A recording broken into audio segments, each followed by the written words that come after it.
Welcome to Cinema Bites.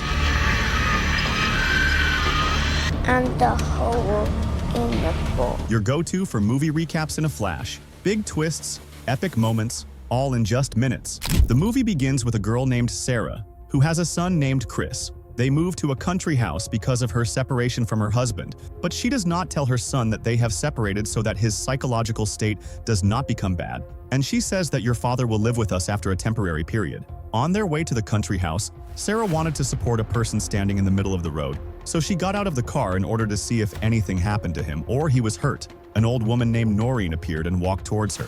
She heard her say that this is not her son, and she started to get closer to her to reassure herself of what she said. But Noreen did not look at her, and she kept looking at Chris in a strange and frightening way. So, Sarah becomes afraid for her son, quickly returns to the car, and leaves. She then arrives at the country house and stays there with her son.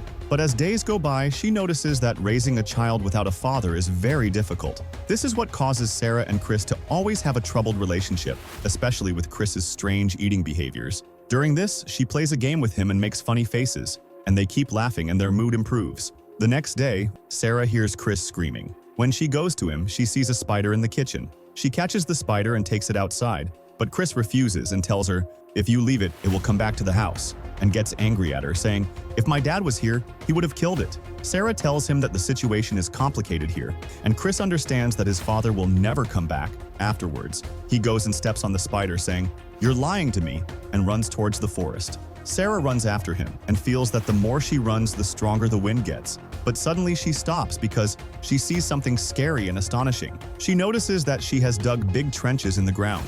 Chris comes after her and says, "I'm sorry," because he knows his father used to abuse him psychologically and physically. She hugs him, is affected by his words, and takes him away before he sees the hole and is amazed. On the same night, Sarah hears the back door of the house closing. She goes to check it and then goes to sleep. The next day, Chris goes to school, but the first day is tough for him because he's alone and doesn't have friends. Meanwhile, his mother sees an ad for a talent competition at the school. Sarah tells him to participate so he can make friends and have more fun, and she tries to convince him, but Chris is hesitant. Then we see Sarah having dinner with her new friends, including her boss, Louise. They talk about the old lady Noreen, and Sarah learns her story.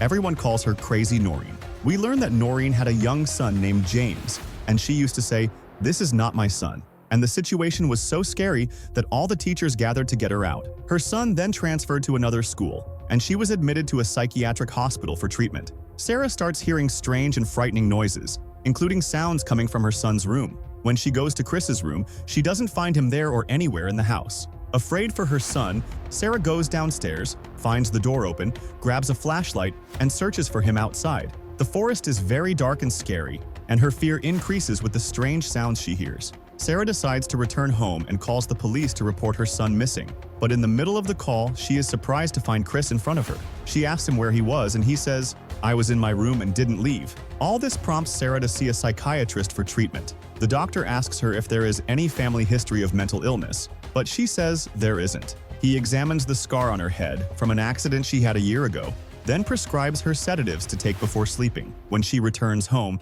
she calls Chris for dinner but is surprised to find him standing in the kitchen. At this point, Sarah feels she must take her medication and starts taking it before sleeping. The next day, she wakes up to find Chris sitting next to her, holding a bouquet of flowers he picked from the forest. She gets upset and angry at him for going out alone, but then takes the flowers, thanks him, hugs him, and asks him not to go out alone again. After some time, she goes to pick Chris up from school and sees him laughing with new friends, including one who always bullies him. On their way home, old lady Noreen appears again, and she and Chris exchange strange and frightening looks. Sarah doesn't know how to get rid of her, so she gets out of the car to ask her to leave, but she hears her say again, "That's not your son." At that moment, Noreen's husband appears and apologizes to Sarah for his wife's behavior. Noreen takes the chance to go to Chris, starts banging on the car hood, yelling, "That's not your son," and begins screaming in a frightening way, banging her head on the hood to break it. Her husband pulls her away from the car, and Sarah drives away quickly to get away from her. The next morning, Sarah takes her son to school. When she returns, she goes to Noreen's house, gets closer, and finds Noreen dead, with only her head buried in the ground. Meanwhile, the police come to Sarah's house to question her because she was near Noreen's house. Sarah notices the officer playing with Chris and then imagines Chris's superhuman strength to the point that he breaks the officer's arm while playing. But it turns out all of this is Sarah's imagination. Sarah goes to take a shower, But while drying off, she sees the accident spot and blood coming out of it, but she doesn't know why. The next day, she goes to work and her boss Louise talks to her about Noreen. She notices that the house is full of mirrors, all covered in black cloth out of mourning for Noreen. Noreen's husband offers Sarah a drink, and she asks him why Noreen kept saying, "That's not your son." He tells her that Noreen did the same thing with her son James when he was 8 because she noticed changes in his personality and then started accusing him of not being her son, calling him an imposter. We learn that Noreen's husband was the one driving the car when James was hit, but they all blamed Noreen for the accident. Sarah tries to live her life normally and returns to exercising. But while in the forest, she finds Chris's favorite toy near a big hole. When she looks into the hole, she hears strange and frightening, incomprehensible sounds. Sarah returns home and is surprised to see Chris devouring the food he used to hate. She asks Chris about his toy and whether he took it out of the house without her knowledge, but he denies it and says, "My toy is in the house, I didn't take it out." Sarah shows him the toy and says, "I found it in the forest." Chris gets angry, throws the food tray at her forcefully, and it's the first time she's seen him like this. Chris realizes his mistake, apologizes to his mother, and goes to his room. That night, Sarah hears a strange sound coming from Chris's room.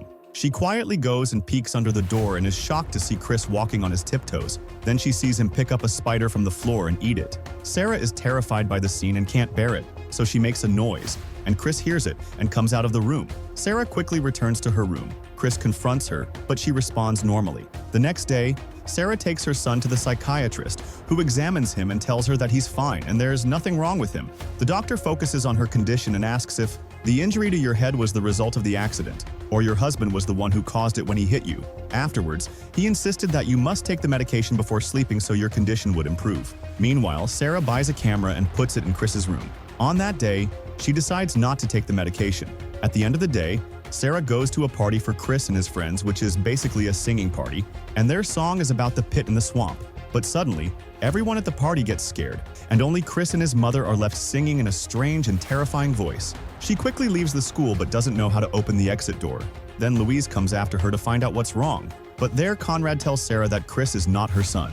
After that, Chris comes with the teacher. But Sarah leaves them and goes home by car to turn on the camera, trying to figure out what happened. When she watches the recording, she gets even more terrified and doesn't know what to do. So she goes to the old lady, Noreen, and tells her about the situation. Noreen tells her the secret of the mirrors in the house because only the mirrors show the truth. They keep watching the video recorded by the cameras. Meanwhile, Chris arrives home and starts blaming his mother for leaving him alone at the party. She says, "I left you because I was tired." Chris goes to her and hugs her. At dinner, it turns out that Sarah was putting sedatives in Chris's food, and for the second time, Chris eats the food he hated. After he finishes the meal, Sarah asks him to play her favorite game with her, but it becomes clear that he doesn't remember the game. So Sarah tells him, "You're not my son." Suddenly, Chris turns violent and aggressive, attacks Sarah, and hits her hard on the ground until she passes out.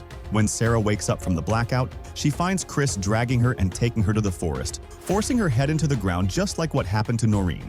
At this point, the sedative starts to work on Chris, and he collapses before he can bury her. Sarah manages to pull her head out and drags Chris back to the house. She tries to check his face in the broken car mirror, but is shocked when she sees a strange creature, not her son. Suddenly, the creature gets up and attacks Sarah again, but she manages to hit him, and he starts screaming in a demonic voice. Sarah runs to the door, locks him inside, and since the strange creature is locked in the room, Sarah decides to go look for the real Chris in the forest. She uses a flashlight until she reaches the pit and goes down into it.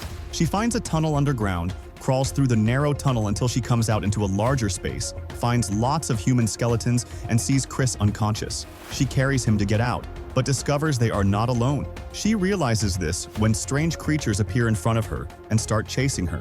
Despite the difficulty of the situation, Sarah manages to escape with her son, but the creatures cannot follow except for one. When it grabs Sarah's hand, it transforms completely into her. Sarah hits it with the flashlight until it lets go of her. Then she gets out of the pit and tries to wake Chris up to make sure he is still alive. She goes to the car to escape, but realizes the car key is in the house. She decides to leave Chris beside the car and goes back to the house to get the key. There, she hears the strange creature calling out to her, and she has no choice but to take drastic action to escape safely. She decides to burn the whole house down. After that, she manages to escape with her son from the haunted place. Weeks later, we see Sarah and Chris starting a new and happy life in the city. To be sure Chris is the real one, she takes photos of him all the time and fills the house with mirrors because mirrors always reveal the truth. And here, the movie ends. If you enjoyed the video, don't forget to subscribe to the channel and hit the notification bell to get more new videos.